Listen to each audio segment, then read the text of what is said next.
Windows əməliyyat sistemi istifadə edirsinizsə, sizə bizə çox maraqlı bir qısa yol haqqında danışacağım. Əslində biz də burada aşağıda bu proqramları yerləşdirmişik ki, daha tez istifadə olunan, daha çox istifadə olunan proqramları biz buradan bir dəfə vurmaqla, məsələn, Chrome açmaq istəyirsə, əgər bir dəfə vururuqsa, əgər burada açılır. Bunu qısa yolla necə edə bilərik?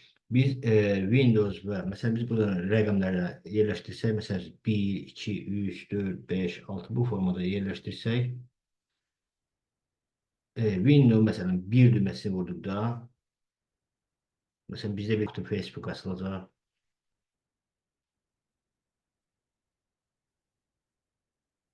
Üçüncü Chrome'dur. Windows Chrome məsələn. Windows 3 Chrome'da Chrome açılacaq.